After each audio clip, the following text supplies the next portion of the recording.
Hello there you guys, welcome to one of my videos. Going to be giving you my player ratings from Manchester United's 1-1 draw with Young Boys in the Champions League group stage. It was Manchester United's final game of the group. So I'll start with Dean Henderson. I'm going to give Dean Henderson a 7 out of 10. I thought Dean Henderson made some good saves in the game. Was also proactive off his line. Henderson couldn't do anything about the Young Boys' equaliser.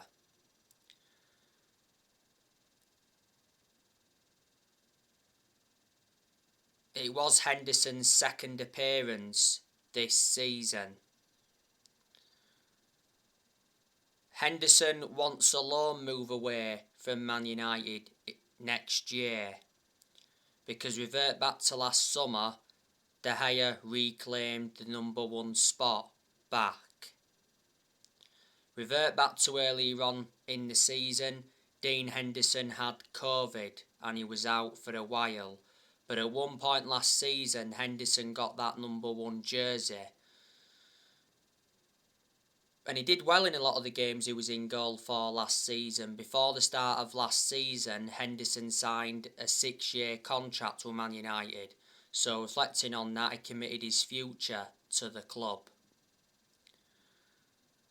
Moving on to Aaron Wan-Bissaka, he's going to get a 5 out of 10.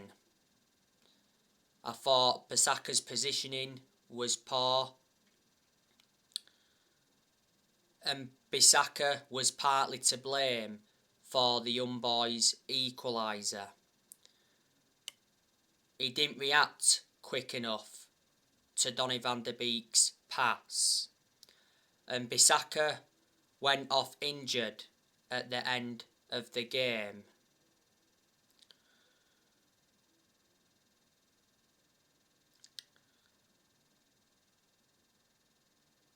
This season is Aaron Wan-Bissaka's third full season at Man United. Manchester United got Bissaka for 50 million from Crystal Palace back in the summer of 2019. Prior to the game against Young Boys, Bissaka missed Man United's last 2 games. Well, not so long ago, Bissaka had a hand injury.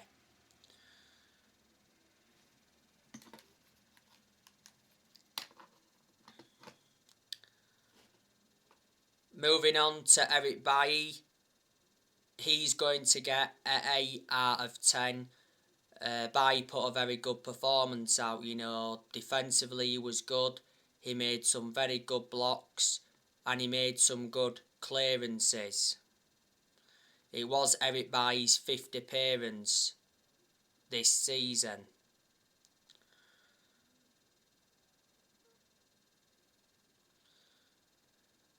Bailly doesn't get in the team much, does he? He lost his place in the team a while ago, obviously with the signing of Varane in the summer transfer window. And obviously, for some reason, Lindelof has been preferred to Eric Bailly. I don't understand why, because Bailly is a far superior centre-half to Lindelof. My concern about Bailly is injury prone. Towards the end of last season, Bailly signed a new contract with Man United until 2024. There's an option of a further year. Manchester United got Eric Bailly from Villarreal back in 2016. Man United paid around £30 million. Nemanja Matic, he's going to get a 5 out of 10. He gave the ball away a lot in the game. Matic, of course, was playing at centre-half.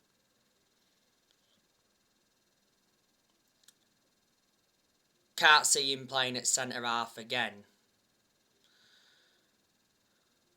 Matic is predominantly a centre-defensive midfielder. Matic has been at Manchester United for 4.5 years. Manchester United got Matic from Chelsea back in 2017. Manchester United paid around £40 million. Moving on to Luke Shaw. Luke Shaw's going to get a 7 out of 10. I thought he made an impact. He got the assist in the game. Luke Shaw also got forward well and he got into some decent positions. Prior to the game against Young Boys, Luke Shaw missed Manchester United's last 4 games because he was out with a concussion. Did Luke Shaw do well enough though against Young Boys to start against Norwich this Saturday? I thought Theresa was doing really, really well when obviously Luke Shaw wasn't available, and I did mention that Theresa was undroppable. But Luke Shaw, I'm sure he'll regain his form as the season goes on. Shaw's been at Manchester United for 7.5 years. Shaw has got under 2 years left on his contract. He's injury prone, is Shaw, which is a concern. Moving on to Donny van de Beek. He's going to get a 7 out of 10. Van de Beek gave the ball away for the Young Boys equaliser, so reflecting on that, he was the culprit for the Young Boys goal. But apart from that, I thought Van de Beek put a decent performance out. I thought he kept the ball well, he made some good runs, he controlled that midfield. Van de Beek was playing in an unfamiliar role. Obviously, he was the holding midfielder. Van de Beek needs to start on a regular basis. Do you think Van de Beek will leave Manchester United in January? I think if Van de Beek gets the opportunities that he's been demanding under Ralf Rangnick, then that will persuade him to stay. Revert back to when we had Solskjaer, Van de Beek got nowhere near enough opportunities, so reflecting on that, Van de Beek was very frustrated. Van de Beek has only scored 2 goals for Man United and he's been at Manchester United for over a year and a half now.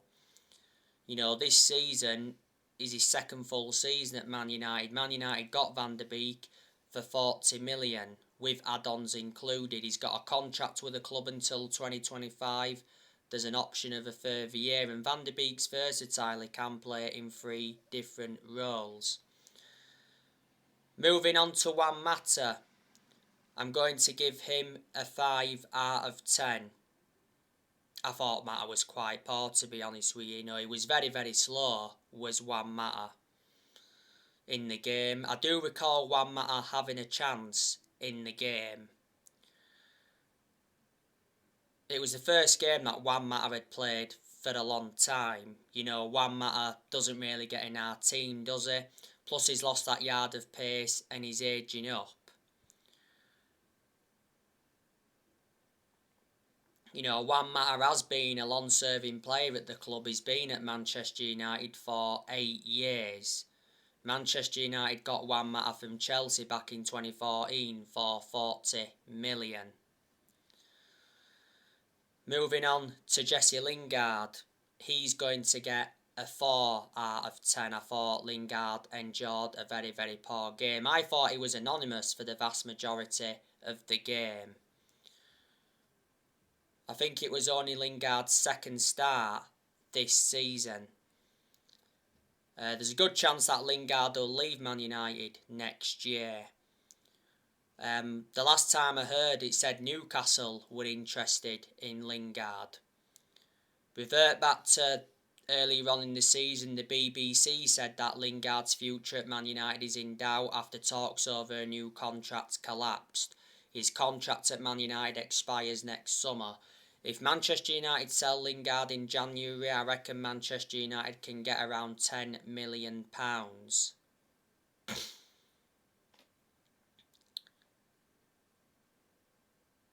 West Ham have been interested in re-signing Lingard. Well, at the second half of last season, Lingard endured a 4-month loan spell with West Ham and he made an impact. And I heard at one point that Lingard wants to go abroad. He has been part of the club though for a long time. He risen up our academy in that.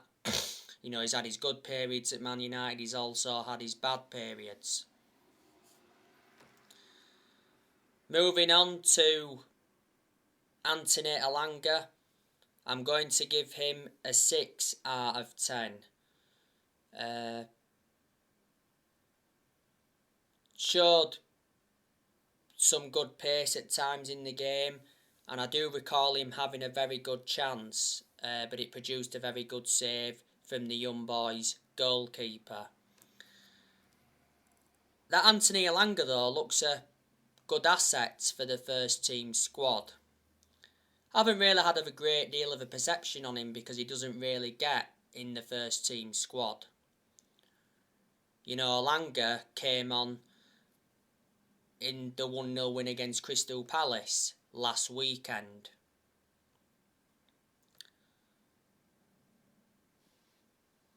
Moving on to Amad Diallo, I'm going to give him a 5 out of 10.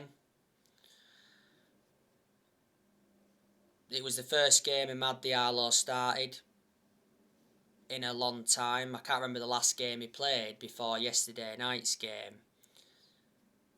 I expected Amad Diallo to play a lot more than he has done in Man United's first team squad. You know, reflecting on, you know, what Man United paid for him. You know, Manchester United got Amad Diallo in a deal worth £37 million with add-ons included. Man United paid around £19 million up front. Manchester United did get Amad Diallo from Atalanta.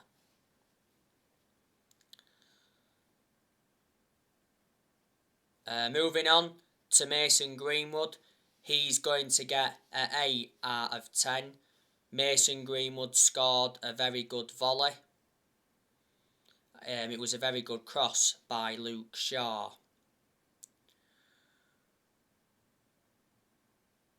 Mason Greenwood came on in the game against Crystal Palace last weekend. Greenwood at one point was out for a while because he had COVID-19. At one point, Greenwood went a while without scoring, but despite that, I think he's been a revelation since he broke into our senior squad. Greenwood made his senior debut for Man United back in 2019. He's been a United player since the age of 7, so he's been part of the club for a long time.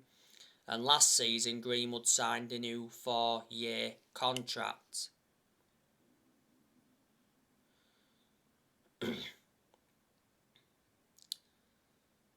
Obviously, substitutions were brought on. We saw Tiedemann Mengi come on. I'll give him a 7 out of 10. You know, he looked good when he came on. Sholo Shortire came on. I'll give him a 6 out of 10. Zidane Iqbal came on. I'll give him a 6 out of 10. Of course, he made his debut. Charlie Savage came on in the game. I'll give him a 6 out of 10. You know, Charlie Savage made his debut. Obviously, Charlie Savage is the son of Robbie Savage. And Tom Heaton came on in the game, and I'll give him a 6 out of 10. Obviously, Tom Heaton made his first team debut as well. You know, Manchester United got Tom Heaton on a free transfer from Aston Villa last summer. He did sign a 2-year contract with an option of a further year. Tom Heaton was in goal in the pre-season games before the start of, you know, this season, and he did well, to his credit. So that is your player ratings from Manchester United's 1-1 draw against Young Boys.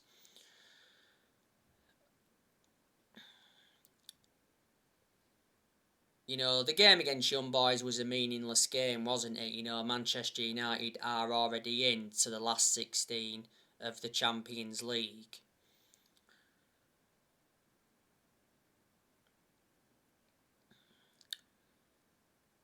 Ralf Rangnick actually said he wasn't happy. Ralf Rangnick has now managed 2 games as Manchester United manager in all competitions. He's won 1 and he's drawn 1. The game against Norwich on Saturday will be his 3rd game in charge in all competitions and his 2nd Premier League game in charge. But I was expecting Manchester United to beat Young Boys yesterday, even though Ralf Rangnick heavily rotated. Manchester United lost to Young Boys earlier on this season, 2-1. But in that game, Lingard cost us because Lingard played that horrendous back pass. And Wan-Bissaka got sent off in that game. And plus, obviously, Solskjaer's tactics got heavily criticised when we lost to Young Boys earlier on in the season. Young Boys are like 4th in the Switch League. Their current manager is David Wagner. Before Young Boys, he was the manager of Schalke. Before then, he managed Huddersfield. And before then, he managed Borussia Dortmund's reserve team. Young Boys had some players missing yesterday. There again, Manchester United have still got some players out. I think we've got 4 injuries now. Martial's out. He recently picked up an injury. Martial doesn't really get in the team anyway. Varane's still out with a hamstring injury. Pogba's still out with that thigh injury. Pogba's out for the rest of the year. And Edinson Cavani is still out with injury.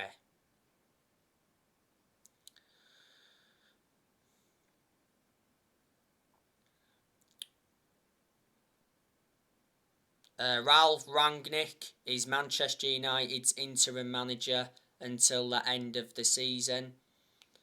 Then after that, it said Rangnick will take a consultancy role for a further 2 years.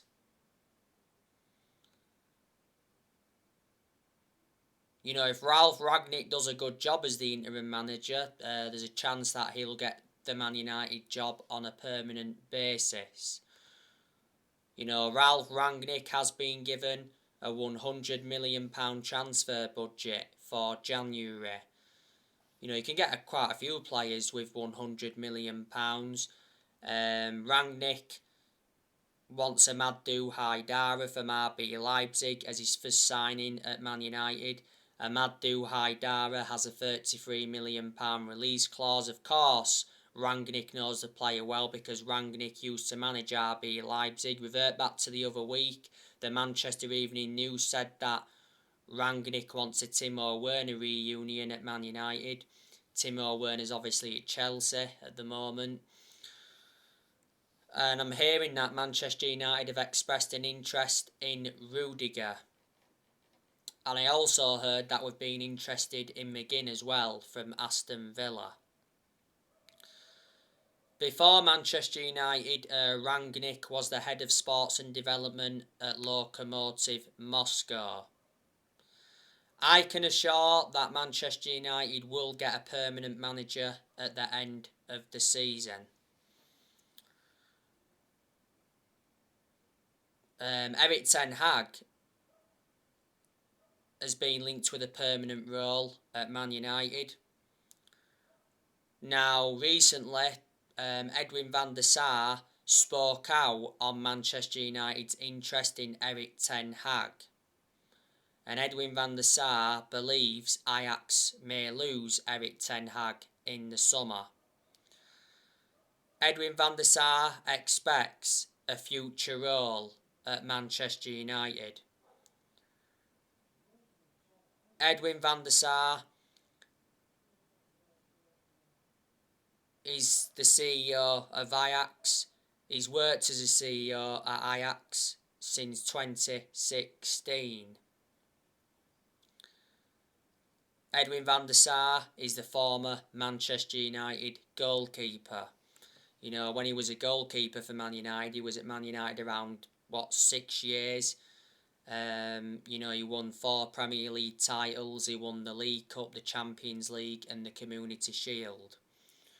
I'd like to see Edwin van der Sar come back to the club, if I'm going to be honest with you. I like what he's done at Ajax. You know, I like the way he develops young players as well.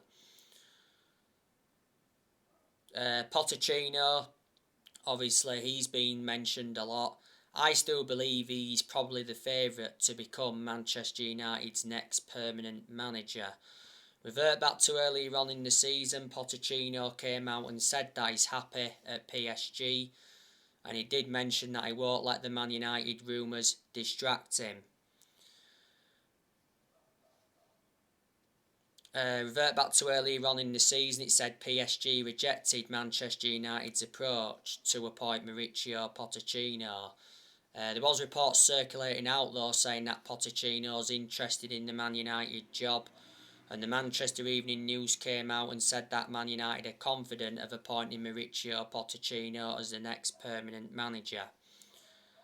And it said Manchester United agreed to pay the 10 million compensation fee for Pochettino.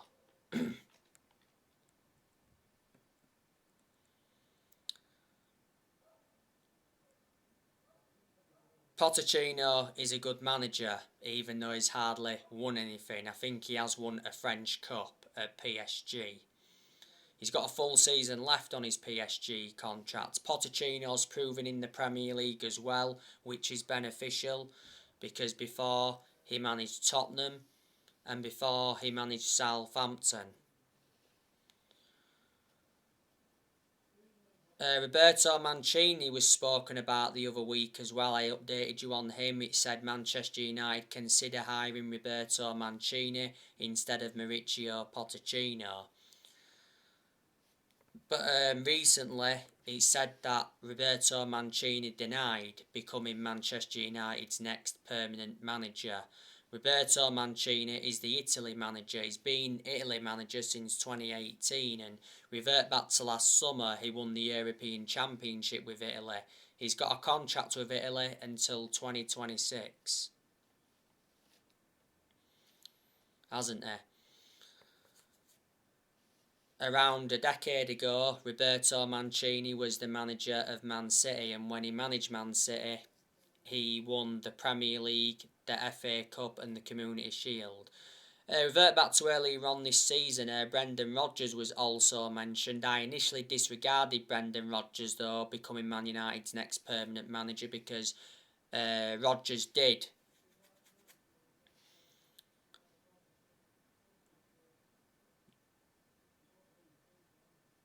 distance himself from the links to the Man United job, and he came out and said that I'm proud to be at Leicester. At one point though, it said that Brendan Rodgers was house hunting in Cheshire, and that stirred some suggestions up, and at that point it said Brendan Rodgers was the favourite to replace Ole Gunnar Solskjaer. You know, Manchester United have sacked 4 permanent managers since Ferguson. You know, Manchester United sacked David Moyes after 10 months. Man United finished 7th under the Moyes era. I think that's the lowest we've finished in the Premier League era. Then Manchester United sacked Louis van Gaal after 2 years. We did win the FA Cup under Van Gaal. Then Manchester United sacked Jose Mourinho after 2.5 years, despite him winning 3 trophies in his first season.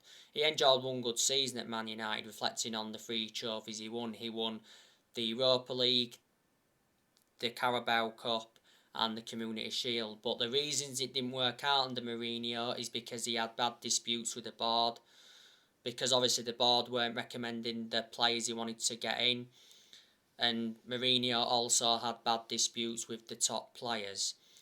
And over 2 weeks ago, Manchester United sacked Ole Gunnar Solskjaer following the 4-1 defeat to Watford. Like I say, Manchester United are going to offload players next year. I think Martial's going next year. I think Lingard's going next year, like I mentioned earlier. I think Mata will be probably going next year. Cavani, I think he's also leaving next year. Barcelona are keen on signing Edinson Cavani in January, but only for a modest price. Van der Beek could go next year. I think there's a good chance Matic will leave next year. You know, Pogba could leave next year. Our second choice fullbacks, Dalot and Telles, could be leaving next year because they only seem to play when Bissaka and Luke Shaw are not available. I think Jones and Bailly will go next year, and obviously Dean Henderson has said he wants a loan move away from Man United. So anyway guys, that's everything to update you with. Drop your comments, likes, below on the channel. If you do, consider subscribe as always, and take care. God bless. See you all again very soon.